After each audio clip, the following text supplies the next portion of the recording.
Voilà le café de la Poste. Situé au bord de la rue Yonkogon, ce café, en tant que restaurant et bar, a déjà véhiculé la culture française aux Pékinois depuis une dizaine d'années. Le jour, un coin de paradis pour les gourmands de la cuisine française. La nuit, par magie, ce café se transforme en endroit idéal pour que s'y réunissent les Français. Le café de la Poste, c'est un petit morceau de France dans une immense ville chinoise. Et donc, les gens qui viennent, les Français qui viennent, mais aussi les Chinois, ils viennent bien sûr pour manger, mais aussi pour retrouver un peu du pays. Et donc, il faut qu'on ait quelques activités, quelques éléments d'ambiance qui vont au-delà de la cuisine. On l'a appelé Café de la Poste parce qu'en France, dans tous les villages, les grands comme les petits villages, les cafés prennent le nom des établissements qui sont à côté. Par exemple, la gare, la mairie, la banque. Alors on trouve le café de la gare, le café de la mairie, le café de la banque, et aussi bien sûr la Poste. La Poste, c'est l'établissement qui transporte le courrier. Donc le café de la Poste, c'est le café qui est à côté de la Poste. Voilà. Il y en a partout en France. Et donc on a choisi ce nom parce qu'on voulait un nom très traditionnel et très typique de la France. Désigné à l'origine pour les nostalgiques de la France, aujourd'hui, ce café devient pourtant un local internationalisé, avec une clientèle très diverse qui couvre un bon nombre de nationalités. 主要的文化的对撞感，实际上就是说一个单独的国家文化和就是北京中国这种的文化来对比，但是我觉得很好，也很值得提倡一点就是，虽然它是在北京环城根底下，但是不管是在这儿生活工作的中国人也好，还是说经常来这儿的外国客人也好，其实他们都是能同时接受两种文化，就是不管是德国的文化还是欧洲的文化，其实都能融合的很好。Un peu bourguignon, plus un vin Bordeaux. Cela nous rapproche les âmes et en même temps supprime la barrière entre différentes cultures. Au cours de 12 ans, le café a conquis les vagues de clients par sa saveur originale et délicieuse. Mais comment a réussi-t-il? Aujourd'hui, par exemple, on essaie d'éduquer les consommateurs chinois, par exemple, à la viande de bœuf. Là, dans notre menu, on a des filets de bœuf. Et en France, on a des cuissons différentes. Saignant, bien cuit, très bien cuit. Et les Chinois ne connaissent absolument pas les cuissons. Et pourtant, à chaque cuisson, le goût va être différent. Et on essaie de sensibiliser les Chinois à justement manger de la viande de façon française. C'est ce qu'on essaie en gardant vraiment... on essaie de garder une identité française, que ce soit à Ostek ou au Café de la Poste. Et cette identité, elle va d'abord passer par notre menu, où on va proposer des plats 100% français. Après, le but, c'est aussi d'attirer la clientèle chinoise. Donc on essaie de marier la culture française à la culture chinoise. Et par exemple, à Ostek, en ce moment, dans le menu actuel, on a ce qu'on appelle les hot pots français. Voilà, comme le bœuf bourguignon, le coq au vin. Et du coup, c'est un plat 100% français, mais qui est présenté de manière un peu plus chinoise. Et du coup, quand on a lancé ce plat, ça cartonne. Beaucoup de Chinois achètent ces plats et nous disent que c'est super bon. Thibaut travaille ici tous les jours. Il sert les clients qui viennent pour manger. Et en plus, il devise avec eux afin de connaître leurs goûts et préférences. Pour développer la clientèle chinoise, on utilise des réseaux chinois. Donc, c'est-à-dire qu'on fait la promotion du restaurant et on est très actif sur des réseaux sociaux comme WeChat, Weibo, QQ, et également sur les applications de nourriture telles que Dianping. Donc on essaie de proposer des menus 100% chinois. Je sais que la clientèle chinoise n'aime pas trop choisir, donc on essaie sur Dianping de mettre en valeur des menus avec un entrée, un plat, un dessert.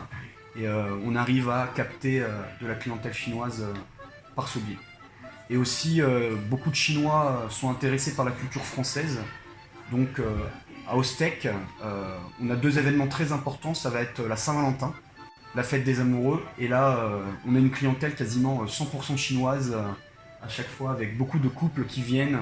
Et du coup, on essaie de leur apporter ce petit côté français. On offre une rose, il y a un menu spécial avec du vin.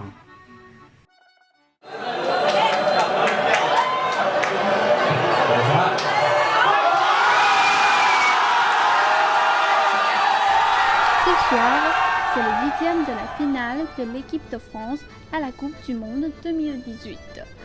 Quelle que soit la nationalité, les Français, les Chinois, aussi bien que les Russes, tous les passionnés du football se rassemblent dans le café qui est comblé d'ovations, d'applaudissements, des échanges chaleureux et de joie. On organise des événements régulièrement et on va s'appuyer sur les fêtes françaises. Donc là, par exemple, il y a le 14 juillet, la fête nationale française cette semaine. Du coup, à Ostec et aussi au Café de la Poste, on organise des événements avec des promotions. Et au Café de la Poste, on va faire une soirée 14 juillet. Voilà. À chaque fois, on essaie de proposer des activités pour les clients. Donc parfois, par exemple, on fait des quiz. Et si la personne répond bien au quiz, on lui offre un dessert français, comme une crème brûlée ou une mousse au chocolat. Et on essaie de mettre des questions qui lient la culture chinoise et la culture française. Sinon, la plupart des activités, on est un restaurant, donc ça va être lié à la nourriture. On organise des soirées huîtres et on a beaucoup de clients expatriés, mais aussi chinois, qui participent à ce genre d'événements. Thibaut est très passionné pour ce travail. Il nettoie ce restaurant, fait des comptes et trouve des idées pour organiser des activités. Il veut promouvoir la division de la culture française en Chine. Donc, les activités pleines de créativité reflètent cette idée. Les Français qui sont à Pékin viennent parce que même s'ils sont bien implantés, même s'ils sont heureux de leur vie en Chine, parfois ils ont un peu la nostalgie de leur pays, si tu veux. Ils ont de temps en temps envie de retrouver un plat comme ils avaient dans leur famille, ou de pouvoir entendre la voix des Français. Moi je me souviens, quand je suis arrivé à Beijing, enfin non, quand je suis arrivé en Chine, au début je n'habitais pas à Beijing, j'habitais à Xi'an, parce que ma femme chinoise était de Xi'an. Et je me souviens que les premières semaines, je pouvais rester 10 jours ou 15 jours sans entendre le langage français. Personne ne parlait français. Et donc, quand j'allais à Pékin, où il y a un ou deux restaurants français à Xi'an, j'allais dans ces restaurants. C'était même pas pour la nourriture, c'est pour entendre la voix française autour de moi. Tu vois, je pense que c'est une des raisons pour lesquelles les Français vont au Café de la Poste. 其实不管是在异国还是在哪里，大家都会有一个追求归属感的一个目标。这里的话，对他们来说肯定就是一个非常有归属感的地方，因为有不止一个客人跟我讲，说我很喜欢在这里，因为它是一个对法国人的回忆。